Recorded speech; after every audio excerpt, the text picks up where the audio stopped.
قادسیہ میں 30,000 مسلم سپاہی ہوں اور ان کے مقابلے میں 1,20,000 ساسانی فوجی، جی اور پھر یرموک میں 40,000 کے سامنے 2,40,000 بازنطینی۔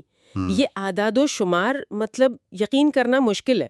بالکل، اگر صرف تعداد کو دیکھیں تو یہ ناقابل یقین لگتا ہے، ایک معجزہ سا لگتا ہے، لیکن تاریخ تو یہی بتاتی ہے یہ فتوحات ہوئیں اور انہوں نے دنیا کو بدل دیا۔ تو آج ہم اسی پر بات کر رہے ہیں، آخر یہ کیسے ہوا؟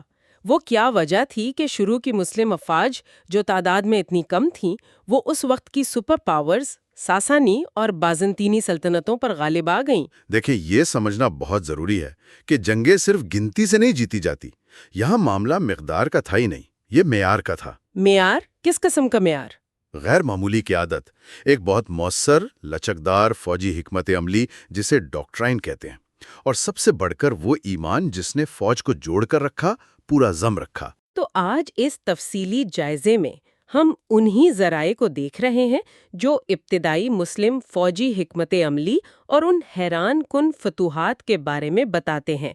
مقصد صرف یہ جاننا نہیں کہ کیا ہوا، بلکہ یہ سمجھنا ہے کہ یہ سب کیسے ممکن ہوا۔ جی بالکل۔ اور کیا ان پرانی باتوں میں آج کے لیے بھی کوئی سبق ہے، خاص طور پر قیادت، تنظیم، اس حوالے سے؟ یقیناً ہے۔ دیکھیں، پس منظر یہ ہے کہ پیغمبر اسلام صلی اللہ علیہ وسلم کے وصال کے فوراً بعد جو نئی مسلم ریاست ابھری، اس کے سامنے دو بہت بڑی طاقتیں تھیں۔ مشرق میں ساسانی، مغرب میں بازنطینی۔ وسائل بہت کم تھے، فوج چھوٹی تھی ان کے مقابلے میں۔ لیکن جیسا آپ نے کہا، ان کے پاس کچھ اور تھا، شاید وہ چیزیں جو ان بڑی سلطنتوں میں کمزور ہو چکی تھیں، مطلب قیادت کا معیار، فوجی تنظیم میں نیاپن اور ایک نظریاتی ویژن جس نے ہر سپاہی کو مقصد دیا تھا۔ بالکل۔ تو آئیے اسی معیار کو ذرا کھول کر دیکھتے ہیں۔ ٹھیک ہے۔ اور جب قیادت کی بات آتی ہے تو ایک نام تو فوراً ذہن میں گونجتا ہے، حضرت خالد بن ولید رضی اللہ عنہ۔ جی اچھا، ذرائع کیا بتاتے ہیں ان کی حکمت عملی کے بارے میں؟ میں نے پڑھا ہے کہ تیز رفتاری، جنگ کی رفتار کو کنٹرول کرنا اور فیصلہ کن حملے، یہی خاص باتیں تھیں؟ جی ہاں، یہی بنیاد تھی۔ تیز رفتاری، جنگ کا ٹیمپو دشمن کے ہاتھ میں نہ جانے دینا، اور پھر صحیح وقت پر فیصلہ کن ضرب لگانا۔ یہ سننے میں تو بہت جارحانہ لگتا ہے۔ کیا اس میں یہ خطرہ نہیں تھا کہ فوج بکھر جائے یا تھکاوٹ کا شکار ہو جائے؟ خطرہ تو دیکھیں جنگ میں ہمیشہ ہوتا ہے، لیکن حضرت خالد رضی اللہ تعالیٰ عنہ کا کمال یہ تھا کہ وہ اس خطرے کو کم سے کم رکھتے تھے۔ ان کی تیزی بے مقصد نہیں ہوتی تھی۔ اچھا۔ وہ ہمیشہ دشمن کی کمزوری کو دیکھتے، اپنی پوری طاقت کو ایک خاص نقطے پر جمع کرتے، جسے آج کل سینٹر آف گریوٹی کہتے ہیں، جی ہاں۔ اور پھر پوری قوت سے حملہ کرتے۔ وہ طاقت کو بکھیرنے کے قائل نہیں تھے، ان کا اصول تھا کنسنٹریشن آف فورس، قوت کا ارتکاز۔ اور یہ ارتکاز کو کیسے حاصل کرتے تھے، خاص طور پر جب فوج میں گھڑ سوار بھی تھے، پیدل بھی تھے؟ یہی ان کی ڈاکٹرائن کی خوبی نظر آتی ہے۔ ان کے گھڑ سوار دستے، جو اکثر ہلکے ہتھیاروں والے اور بہت پھرتیلے ہوتے تھے، وہ پلک جھپکتے میں دشمن کے پہلوؤں تک یا پیچھے تک پہنچ جاتے تھے۔ ہو! یہ صرف دشمن کو پریشان نہیں کرتے تھے، بلکہ ان کی صفوں میں ایسی گڑبڑ مچاتے کہ پیدل فوج کے مرکزی حملے کے لیے راستہ بن جاتا تھا۔ یہ صرف رفتار نہیں تھی، یہ رفتار اور ضرب کا ایک بہترین ملاپ تھا۔ اور وہ نفسیاتی پہلو، کیا وہ بھی ان کی حکمت عملی کا حصہ تھا؟ بالکل، وہ سمجھتے تھے کہ جنگ صرف میدان میں نہیں لڑی جاتی، دشمن کے دماغ میں بھی لڑی جاتی ہے۔ ان کی تیز رفتاریاں، اچانک حملے، اور پھر ان کی فوج کا نظم و ضبط، ان کا عزم، یہ سب مل کر دشمن پر ایک نفسیاتی بوجھ ڈالتا تھا۔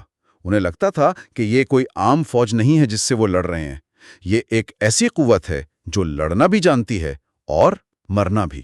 گویا ایک چھوٹی منظم فوج جس کی قیادت اچھی ہو، حکمت عملی درست ہو اور نظریاتی طور پر وہ یکسو ہو، وہ اپنی تعداد سے کئی گنا بڑی فوج پر بھی بھاری پڑ سکتی ہے۔ یہ صرف گنتی کا کھیل نہیں تھا۔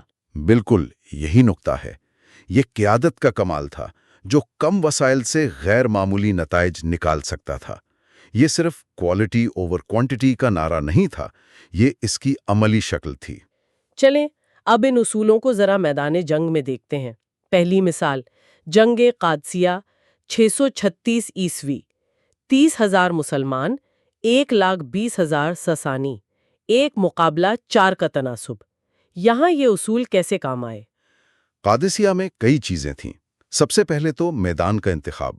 حضرت سعد بن ابی وقاص رضی اللہ عنہ نے جگہ بہت سوچ سمجھ کر چنی۔ کیسی جگہ تھی وہ؟ ایسی جگہ جہاں ایک طرف صحرا تھا، دوسری طرف نہر تھی۔ اس سے ان کے پہلو محفوظ ہو گئے اور ساسانی فوج کے لیے اپنی بڑی تعداد کو پھیلا کر فائدہ اٹھانا مشکل ہو گیا۔ ذرائع میں ساسانی فوج کے جنگی ہاتھیوں کا بہت ذکر آتا ہے۔ وہ تو پرانے وقتوں کے ٹینک جیسے ہوں گے، ان سے نمٹنا کیسے ممکن ہوا؟ جی، یہ بہت بڑا چیلنج تھا۔ ساسانیوں کو اپنے ہاتھیوں پر بڑا بھروسہ تھا، وہ دشمن کی صفوں کو کچل سکتے تھے۔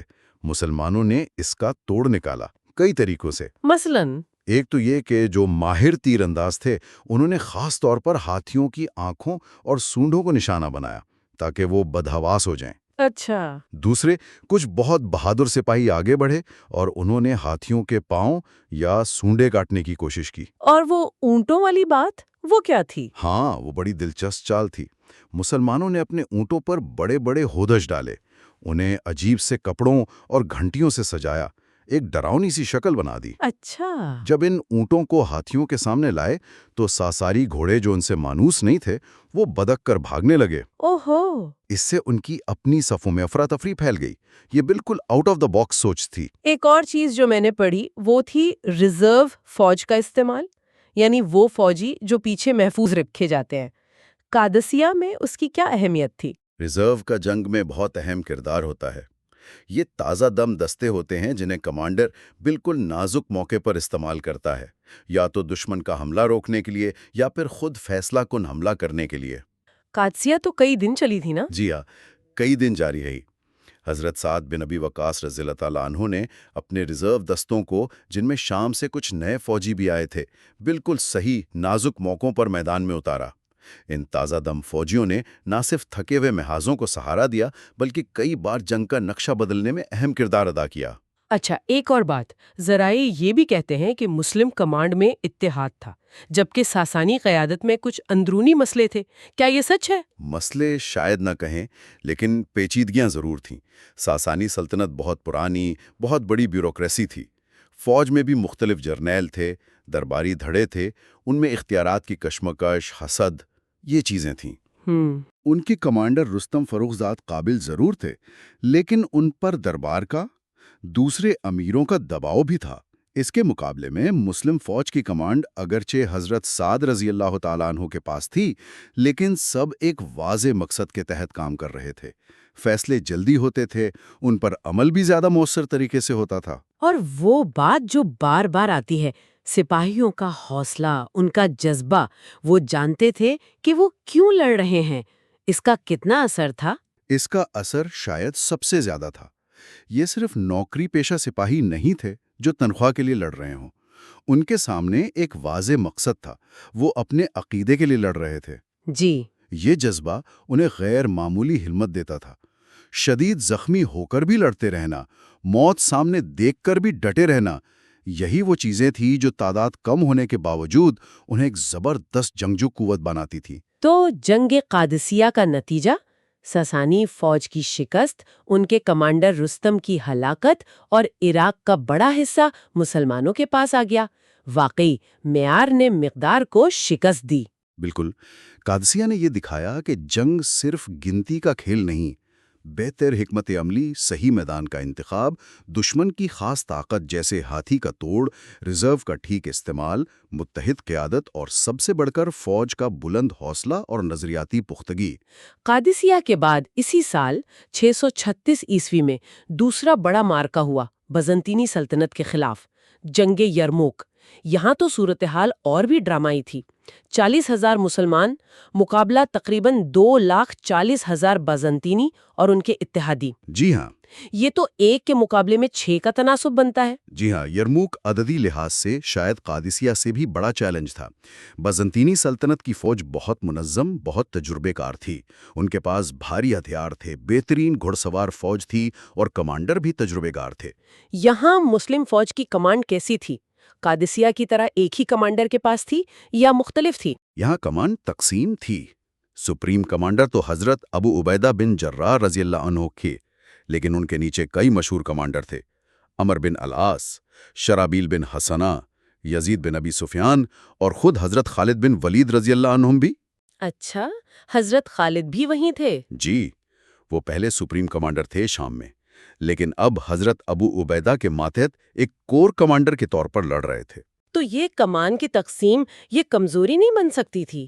الگ الگ کمانڈر، اختلافات کا امکان؟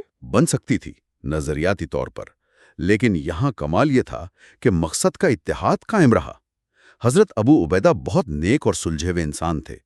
انہوں نے حضرت خالد کی جو غیر معمولی فوجی صلاحیت تھی اس سے پورا فائدہ اٹھایا۔ اچھا، تو اگرچہ رسمی کمان تقسیم تھی، لیکن عملی طور پر جنگ کی حکمت عملی بنانے اور اسے چلانے میں حضرت خالد کا کردار بہت اہم تھا، اور تمام کمانڈروں نے شدید دباؤ میں بھی کمال کا رابطہ رکھا، نظم و ضبط دکھایا۔ یہ قیادت کی پختگی تھی۔ یرموک میں ایک خاص جنگی چال کا ذکر ملتا ہے، feint and fix then flank.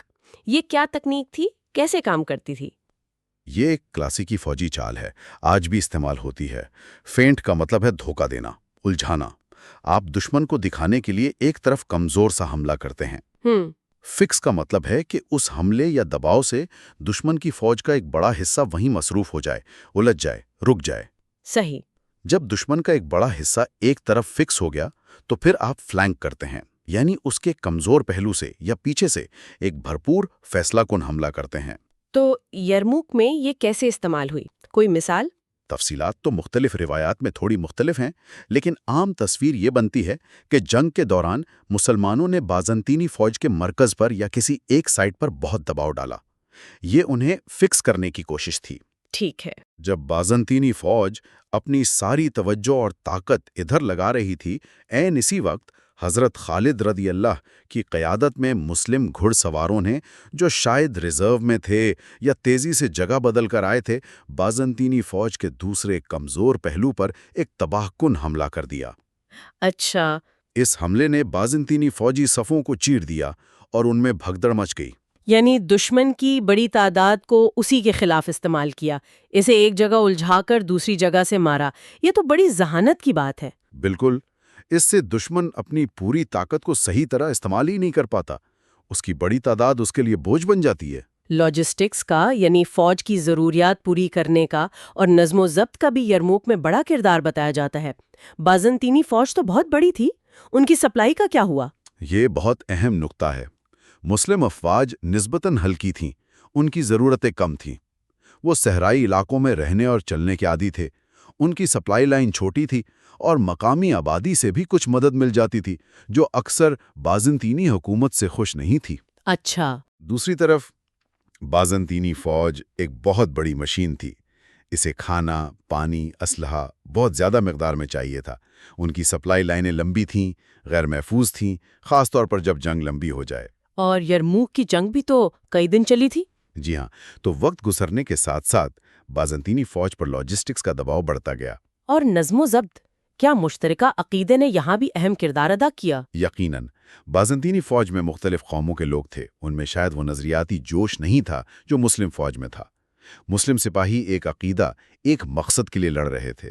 امیر کی اطاعت، شہادت کا جذبہ، مشکل میں صبر، جی، یہ وہ چیزیں تھیں جو شدید دباؤ میں بھی انہیں جوڑے رکھتی تھیں۔ بازنطینی فوج میں جب بھگدڑ مچی تو وہ بکھر گئے، جبکہ مسلم فوج مشکل وقت میں بھی اپنی ترتیب قائم رکھنے میں کامیاب رہی۔ تو جنگ یرموک کا نتیجہ بازنطینی سلطنت کے لیے بہت بڑی شکست ثابت ہوا۔ شام، فلسطین ان کے ہاتھ سے نکل گئے، اور یہ فتح بھی قادسیہ کی طرح تعداد کی وجہ سے نہیں، بلکہ بہتر طریقہ کار، قیادت اور نظریاتی طاقت کی وجہ سے تھی۔ جی ہاں، یرموک نے مشرق وسطیٰ میں بازنطینی طاقت کی کمر توڑ دی۔ یہ اس بات کا پکا ثبوت تھا کہ جنگی اصولوں پر مہارت، قیادت کا معیار، فوج کا نظم و ضبط اور سپاہیوں کا حوصلہ مل کر تعداد میں کتنی ہی بڑی طاقت کیوں نہ ہو، اسے شکست دے سکتے ہیں۔ تو اگر ہم اس ساری گفتگو کو سمیٹیں تو خلاصہ یہی نکلتا ہے کہ ابتدائی مسلمانوں کی یہ شاندار کامیابیاں کوئی اتفاق نہیں تھیں، یہ کئی چیزوں کا مجموعہ تھیں۔ اعلیٰ قیادت جیسے حضرت خالد رضی اللہ تعالیٰ کی مثال، مؤثر فوجی ڈاکٹرائن یعنی رفتار، طاقت کا ارتکاز، نفسیاتی جنگ، متحد کمانڈ جو جلدی فیصلے کرے، گہری اسٹریٹجک سوچ جیسے میدان کا انتخاب، دشمن کی کمزوری سے فائدہ اٹھانا، اور سب سے بڑھ کر وہ پختہ ایمان اور بلند حوصلہ، مختصر یہ کہ معیار نے مقدار کو ہر جگہ ہرایا۔ بالکل درست کہا آپ نے۔ اگر اہم نکات دہرائیں، حضرت خالد بن ولید رضی اللہ تعالی عنہ کی حکمت عملی جس نے رفتار اور لچک کو ہتھیار بنایا، قادسیہ سے سبق کہ خاص خطرات جیسے ہاتھی کا تخلیقی حل کیسے نکالیں، ریزرو کا صحیح وقت پر استعمال کتنا اہم ہے، اور قیادت کا متحد ہونا کتنا ضروری ہے۔ اور یرموک سے یہ سبق کہ کمان تقسیم ہوں تب بھی مقصد کا اتحاد کیسے رکھیں، فینٹ اینڈ فیکس پھر فلینک جیسی چالیں کیسے تعداد کی کمی پوری کرتی ہیں، اور سادہ مگر مؤثر لاجسٹکس اور فوج کا نظریاتی استحکام کیسے فیصلہ کن ہو سکتا ہے۔ یہ سب باتیں تاریخ کے لحاظ سے تو بہت دلچسپ ہیں، لیکن کیا ان صدیوں پرانی جنگوں کی آج کی دنیا میں بھی کوئی اہمیت ہے، یا یہ صرف ماضی کی کہانیاں ہیں؟ میرے خیال میں یہ صرف ماضی کی کہانیاں نہیں ہیں۔ جنگ اور حکمت عملی کے جو بنیادی اصول ہیں وہ اکثر وقت کے ساتھ بدلتے نہیں، صرف ان کا استعمال بدل جاتا ہے۔ اچھا۔ معیار کو مقدار پر فوقیت دینا، قیادت کی اہمیت، تنظیم کی ضرورت، لچکدار حکمت عملی، نظریاتی یا مقصدی اتحاد، یہ چیزیں آج بھی اتنی ہی اہم ہیں جتنی 1400 سال پہلے تھیں۔ تو آخر میں ہم اپنے سامعین کے لیے یہ سوال چھوڑتے ہیں کہ کیا حکمت عملی کے یہ اصول یعنی معیار، تنظیم، قیادت اور مقصد کو صرف تعداد یا مادی وسائل کی برتری کے مقابلے میں استعمال کرنا آج کے پیچیدہ حالات، چاہے وہ فوجی ہوں، سیاسی، سماجی یا کاروباری، ان میں بھی اسی طرح لاگو ہوتے ہیں؟ وہ کون سے میدان ہو سکتے ہیں آج جہاں ایک چھوٹی، منظم اور پرعزم قوت ایک بڑے، بظاہر طاقتور لیکن شاید کمزور حریف پر غالب آ سکتی ہے؟ یہ سوچنے کی بات ہے کہ یہ تاریخی سبق آج ہمیں کیا سکھا سکتے ہیں۔ ظہیر احمد میر کی کتاب ہے strategic architecture for collective defence, اس کے تجزیے کی روشنی میں۔ بالکل، دیکھیں تاریخ کے اتنے بڑے واقعات صرف اتفاق یا قسمت سے نہیں ہو جاتے۔ ان فتوحات کے پیچھے ٹھوس وجوہات تھیں، ایک منظم سوچ، کچھ خاص عوامل تھے۔ میر کی کتاب انہی عوامل کا گہرائی سے جائزہ لیتی ہے اور سوال یہ اٹھاتی ہے کہ کیا وہ اصول، کیا وہ آج بھی اتنے ہی کارآمد ہیں؟ کیا آج کے دور میں، خاص طور پر کہلے اگلے 5 سے 10 سال میں، ان سے کوئی رہنمائی مل سکتی ہے؟ تو آج کی ہماری گفتگو کا محور یہی رہے گا کہ وہ کون سے کلیدی عناصر تھے جنہوں نے ان تاریخی جنگوں کا پانسا پلٹا۔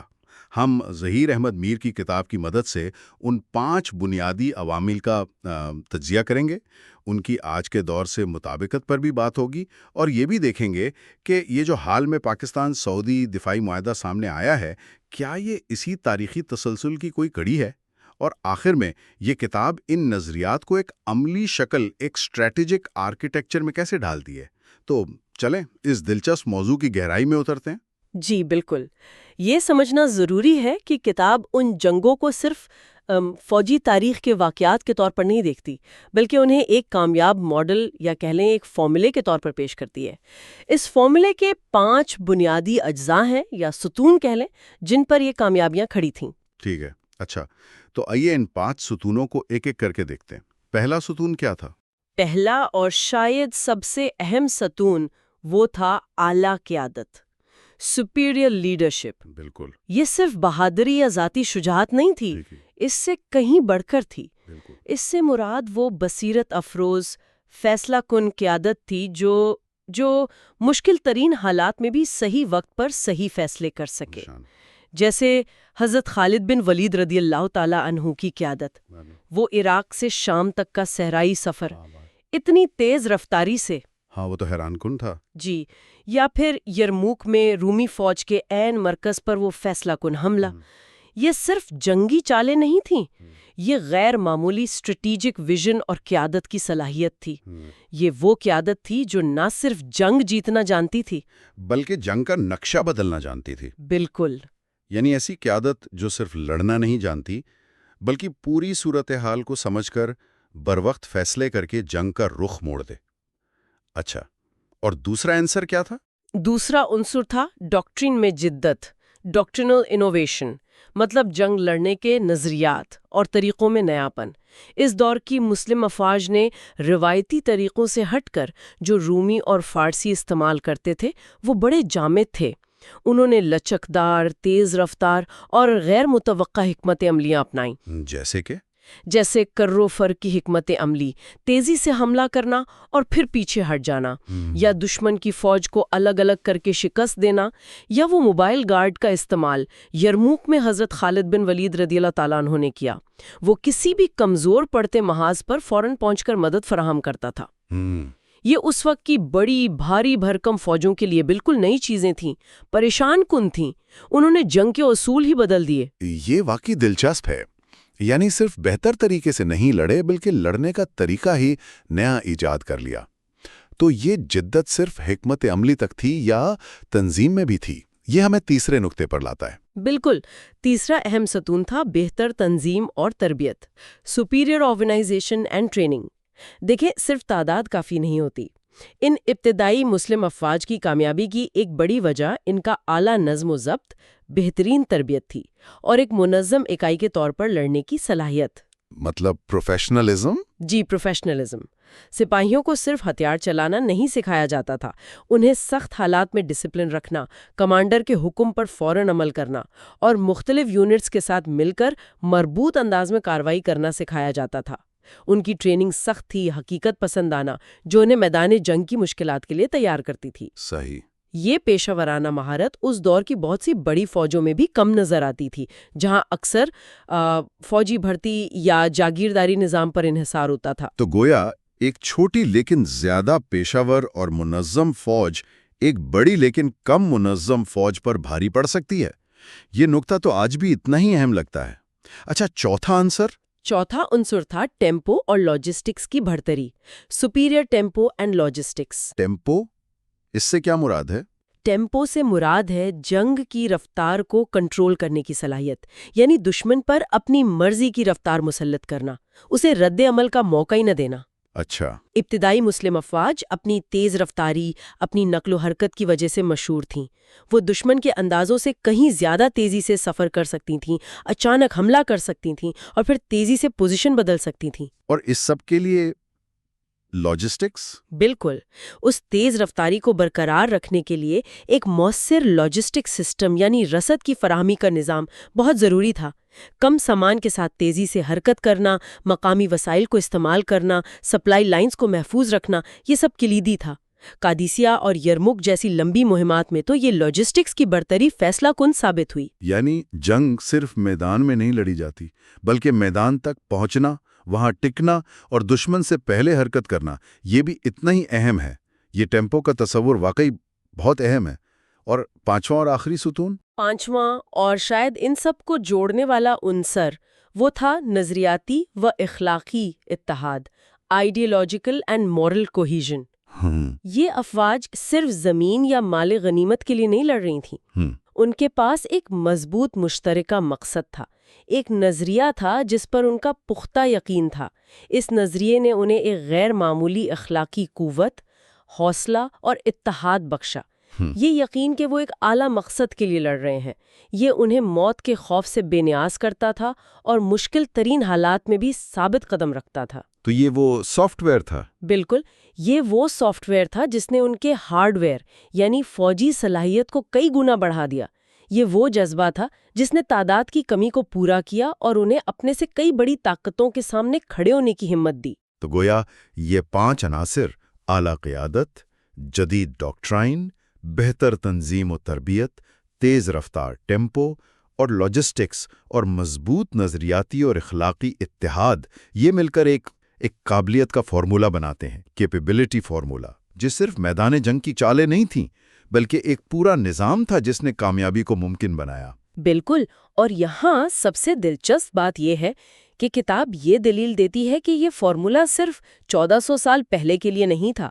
یہ کامیابی کے وہ بنیادی اصول ہیں جو کسی بھی دور میں کسی بھی اجتماعی کوشش میں، خاص کر دفاعی اور اسٹریٹجک معاملات میں کامیابی کی بنیاد بن سکتے ہیں۔ تو یہ صرف تاریخی تجزیہ نہیں، یہ مستقبل کے لیے ایک ممکنہ نقشہ بھی ہے۔ تو پھر سوال یہ پیدا ہوتا ہے کہ ان تاریخی اسباق کا آج کے دور، خاص کر 2025 سے 2030 کے عرصے کے لیے کیا مطلب ہے؟ کیا یہ اصول آج کی اس پیچیدہ دنیا میں، جہاں ٹیکنالوجی، جنگ کے طریقے سب بدل چکے ہیں، کیا یہ اب بھی اتنے ہی متعلقہ ہیں؟ مصنف کا تجزیہ یہی کہتا ہے کہ بنیادی اصول آج بھی اتنے ہی متعلقہ ہیں۔ دیکھیں، ٹیکنالوجی بدل سکتی ہے، ہتھیار بدل سکتے ہیں، لیکن قیادت کی اہمیت، حکمت عملی میں جدت کی ضرورت، تنظیم و تربیت کا کردار، رفتار اور رسد کی اہمیت اور ایک مشترکہ مقصد پر یقین، یہ چیزیں آج بھی اتنی ہی فیصلہ کن ہیں۔ کتاب کہتی ہے کہ اگر آج بھی انہی 5 اصولوں کی بنیاد پر ادارے، خاص کر دفاعی ادارے، بنائے جائیں، ان میں ہاں آہنگی پیدا کی جائے، تو محض عددی اکثریت یا وسائل کی کثرت کو حقیقی اسٹریٹجک وزن میں بدلا جا سکتا ہے۔ اسٹریٹجک وزن، اس سے کیا مراد ہے؟ کیا یہ صرف فوجی طاقت ہے؟ نہیں، اسٹریٹجک وزن صرف فوجی طاقت یا تعداد نہیں ہے۔ اس سے مراد وہ مجموعی صلاحیت ہے جو کسی ملک یا اتحاد کو علاقائی یا عالمی سطح پر حقیقی اثر و رسوخ دیتی ہے، جو اسے اپنے مفادات کا تحفظ کرنے اور بین الاقوامی معاملات میں ایک اہم کردار ادا کرنے کے قابل بناتی ہے۔ اچھا، یہ فوجی، معاشی، سفارتی اور نظریاتی طاقت کا مجموعہ ہوتا ہے۔ کتاب کا نقطۂ نظر یہ ہے کہ ان 5 تاریخی اصولوں پر عمل کر کے ممالک اپنی موجودہ صلاحیتوں کو اس طرح منظم کر سکتے ہیں کہ وہ صرف تعداد سے بڑھ کر حقیقی اسٹریٹجک وزن حاصل کر لیں۔ کیا موجودہ دور میں ہمیں اس سوچ کی کوئی عملی مثال نظر آتی ہے؟ کوئی ایسی پیش رفت جو اس تاریخی فارمولے کو، خاص کر اجتماعی دفاع اور اتحاد والے پہلو کو اپنانے کی کوشش لگتی ہو؟ جی ہاں، یہ جو حال ہی میں پاکستان اور سعودی عرب کے درمیان دفاعی معاہدہ ہوا ہے، اسے اس کی ایک اہم مثال کے طور پر دیکھا جا سکتا ہے۔ گو کہ معاہدے کی ساری تفصیلات تو سامنے نہیں ہیں، لیکن جو اطلاعات ہیں، خاص کر یہ شک کہ ایک ملک پر حملہ تمام معاہدے میں شامل ممالک پر حملہ تصور کیا جائے گا اور سب مل کے جواب دیں گے۔ ہاں، یہ بات تو کافی نمایاں تھی۔ جی، تو یہ واضح طور پر 5ویں اصول، نظریاتی و اخلاقی اتحاد اور مشترکہ دفاع کی عکاسی کرتی ہے۔ یہ ابتدائی اسلامی دور کی اخوت اور وہ بنیان مرصوص یعنی سیسا پلائی ہوئی دیوار کے تصور کی آپ کہہ لیں ایک جدید شکل نظر آتی ہے۔ لیکن کیا اس معاہدے کا تعلق صرف نظریاتی اتحاد سے ہے، یا یہ دوسرے عوامل سے بھی جڑ سکتا ہے، جیسے تنظیم و تربیت یا لاجسٹکس میں بہتری؟ یہ بہت اہم سوال ہے۔ بظاہر یہ معاہدہ بنیادی طور پر ایک اجتماعی دفاعی عزم کا اظہار ہے، نظریاتی اتحاد پر مبنی ہے، لیکن اس کے ممکنہ اثرات زیادہ وسیع ہو سکتے ہیں۔ مثال کے طور پر تنظیم و تربیت، اس قسم کے معاہدے اکثر مشترکہ فوجی مشقوں، ٹریننگ کے تبادلے اور فوجی اداروں کے درمیان تعاون بڑھاتے ہیں۔ یعنی انٹرآپریبلٹی بہتر ہو سکتی ہے؟ بالکل، اس سے دونوں ملکوں کی افواج کی تنظیم، ہم آہنگی اور پیشہ ورانہ مہارت میں بہتری آ سکتی ہے۔ پھر لاجسٹکس ہے، دفاعی تعاون بڑھنے سے لاجسٹکس میں بھی اشتراک ممکن ہو سکتا ہے، مشترکہ سہولیات کا استعمال، رسد کی فراہمی میں مدد، ٹھیک۔ اور ڈاکٹرن اور قیادت۔ طویل مدتی تعاون سے مشترکہ دفاعی ڈاکٹرن بننے اور قیادت کی سطح پر بہتر ہم آہنگی پیدا ہونے کا امکان بھی رہتا ہے۔ تو اگرچہ بنیادی محرک نظریاتی اتحاد لگتا ہے، لیکن اس کے عملی نفاذ میں دوسرے 4 عوامل کو بھی مضبوط کرنے کی صلاحیت موجود ہے۔ اگر ہم اسے بڑے تناظر میں دیکھیں تو یہ معاہدہ اس تاریخی قابلیت کے فارمولے کو آج کے حالات میں عملی جامہ پہنانے کی ایک کوشش نظر آتی ہے۔ یہ واقعی ایک جامع تصویر بنتی ہے۔ اب واپس کتاب کی طرف آتے ہیں۔ آپ نے اسٹریٹجک آرکیٹیکچر کی اصطلاح استعمال کی۔ کیا یہ صرف ایک تصور ہے یا کتاب واقعی ایک ٹھوس ڈھانچہ، ایک منصوبہ پیش کرتی ہے؟ یہ آرکیٹیکچر کیسا نظر آتا ہے؟ اسٹریٹجک آرکیٹیکچر سے مراد ایک مکمل جامع منصوبہ بندی یا ڈھانچہ ہے، بالکل جیسے کسی عمارت کا نقشہ ہوتا ہے۔ یہ صرف نظریاتی باتیں نہیں ہیں۔ ظہیر احمد میر کی کتاب اس فارمولے کو ایک قابل عمل منصوبے میں بدلنے کا خاکہ پیش کرتی ہے۔ کتاب کا ڈھانچہ خود بتاتا ہے۔ حصہ اول، جیسا ہم نے بات کی، وہ بنیادی طور پر معیاری برتری، کوالٹیٹیو سپیریورٹی کے تصور پر ہے۔ قادسیہ اور یرموک کے اسباق کی بنیاد پر یہ ثابت کرتا ہے کہ معیار، تنظیم، حکمت عملیہ تعداد پر غالب آ سکتی ہے۔ ٹھیک۔ حصہ دوم سے چہارم تک یہ حصے پاکستان کی موجودہ دفاعی صلاحیتوں کا گہرائی سے جائزہ لیتے ہیں۔ خاص طور پر باب 39 وہ ممکنہ طور پر اسی قسم کے اجتماعی دفاعی معاہدوں کلیکٹیو ڈیفنس پیکٹس کی اہمیت، ساخت اور مضمرات پر بحث کرتا ہے۔ یعنی جیسے پاکستان سعودی معاہدہ؟ جی بالکل۔ اور باب 40 ایک ممکنہ مشترکہ کمانڈ اینڈ کنٹرول سینٹر یا ہیڈ کوارٹرز کے قیام کی تجویز اور اس کے عملی پہلوؤں کا جائزہ لیتا ہے۔ یہ وہ حصے ہیں جہاں تاریخی اسباق کو ٹھوس قابل عمل ڈھانچے میں بدلنے کی کوشش کی گئی ہے۔ یعنی کتاب صرف یہ نہیں بتاتی کہ کیا کرنا چاہیے، بلکہ یہ بھی بتاتی ہے کہ کیسے کیا جا سکتا ہے، خاص کر کمانڈ سٹرکچر اور معاہدوں کے ذریعے۔ آگے کیا ہے؟ حصہ پنجم سے ہشتم تک یہ حصے مزید تفصیل میں جاتے ہیں۔ ان میں علاقائی اور functional commands, regional and functional commands کی ممکنہ تشکیل پر بات ہے، جیسے مشترکہ فضائی دفاعی کمانڈ یا میریٹائم سیکیورٹی کمانڈ وغیرہ۔ اچھا۔ ان میں استعداد کار میں اضافے، کیپیسٹی بلڈنگ کے ٹھوس طریقوں پر بحث ہے، جیسے ٹیکنالوجی کا انضمام یا اسپیشلائز ٹریننگ۔ یہاں مختلف آپریشنل بلو پرنٹس یا ممکنہ جنگی منصوبوں کے خاکے بھی ہیں، جو مختلف منظرناموں میں اس اجتماعی دفاعی ڈھانچے کے کام کرنے کے طریقے کو واضح کرتے ہیں، مثلا ریپڈ ڈپلومنٹ فورسز کا تصور۔ کافی تفصیلی لگتا ہے۔ جی، اور حصہ نہم اور دہم آخر میں کتاب ان چیلنجز اور مزاحمت پر بھی بات کرتی ہے جو اس قسم کے بڑے منصوبے کے نفاذ میں پیش آ سکتی ہیں۔ یہ اندرونی بھی ہو سکتی ہیں، جیسے بیوروکریسی کی رکاوٹیں یا اداروں میں ہم آہنگی کی کمی، اور ان سے نپٹنے کے طریقے بھی تجویز کرتی ہے۔ اور ساتھ ہی یہ اس پورے منصوبے کو ایک وسیع تر تہذیبی احیاء، سویلائزیشنل ریوائیول کے تناظر میں بھی دیکھتی ہے۔ تو اس سب کا کیا مطلب ہے؟ مطلب یہ ہوا کہ یہ کتاب صرف ماضی کی فتوحات کی کہانیاں یا مستقبل کے خواب نہیں دکھاتی، بلکہ یہ ایک سنجیدہ، تفصیلی اور آپ کہہ لیں مرحلہ وار منصوبہ پیش کرنے کی کوشش ہے کہ کیسے ان 5 تاریخی اصولوں پر مبنی قابلیت کے فارمولے کو آج کے دور میں ایک ٹھوس اسٹریٹجک آرکیٹیکچر کی شکل دی جا سکتی ہے۔ یہ نظریہ سے عمل تک کا ایک پل بنانے کی کوشش ہے۔ بالکل درست کہا آپ نے۔ کلیدی پیغام یہی ہے کہ قادسیہ اور یرمک محض شاندار فوجی کامیابیاں نہیں تھیں، وہ ایک جامع منصوبے یا بلو پرنٹ کا نتیجہ تھیں جس کے پیچھے وہ 5 بنیادی اصول کام کر رہے تھے۔